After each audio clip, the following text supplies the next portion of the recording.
Hello guys, may kliyente nga pala na nagpagawa sa atin ng armor ng isang bounty hunter from the movie The Empire Strikes Back 1980 Star Wars Universe. So sa mga design nito, kliyente na ang nag-request. Hapbas ng pinagawa sa atin kasi ito ay for display lamang. Ayan, mga nakikita nyong mga designs, actually nag-send siya ng reference. Uy, hindi pa tapos guys. Sa details niyan, client request. Gusto niya ganyan. Medyo bakbak daw yung pintura. Pero di pa yung tapos guys. Then pre-hand craft ko nga lang pala itong ginawa. Wala akong ginamit na any pattern, any pepakura, sariling pattern ko lang. Dagdag bawas hanggang sa makuha yung pinakabuo at tamang reference. Hindi naman siya perfect pero tama lang ito, sakto lang sa magsusuot.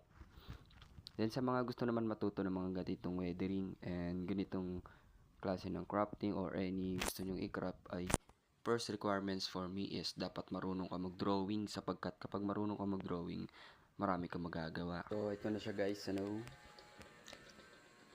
Yan.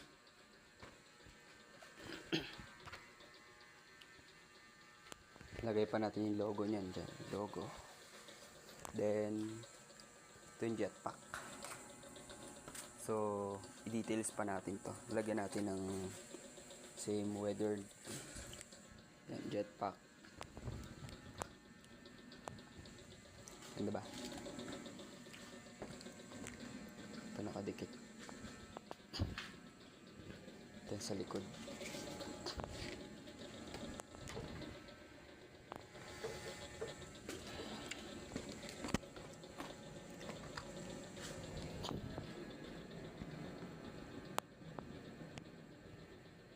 Anis.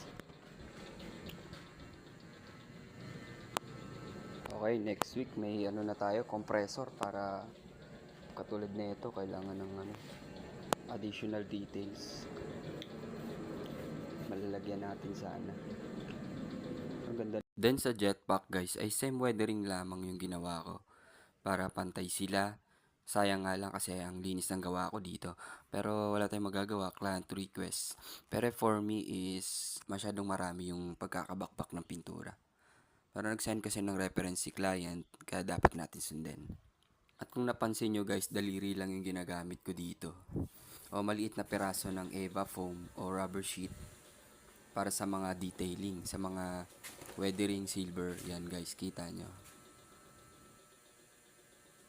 Ang gusto nga ni client guys ay kahit for display lamang ay wearable din. Baka sakaling suotin niya, pero gusto niya talaga for display din. So napapansin nyo yung pintura niya matte green, parang navy green no. Ako na nagtimpla ng pintura niyan guys. Sabi ko nga sa inyo, basta marunong ka mag-drawing, madali na sa'yo yan. Ako kasi kabisado ko ang color wheel. Kapag kabisado mo ang color wheel, madali na lang sa'yo ang pagtitimpla ng pintura. So sa mata itong gagamitin natin, acetate. Kaya lang itong acetate na nabili ko is nagko-color blue kapag nasisinagan ng liwanag. So dapat pag kayo gagamit yung color black, hanap kayo ng black na pwede. Lahat naman yan nagmo-moist. Pwede nyo lagyan ng butas, singawan ng hangin. Kaya lang magmo-moist pa rin yan.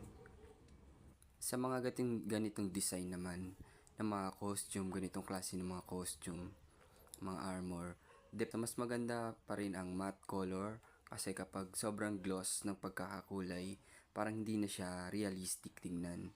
Pero depende yan sa kliyente. Pero for me, ganitong costume, mas maganda ang matte color. Lalo na kapag siya ay nababakbak, mas mukha siyang luma tignan.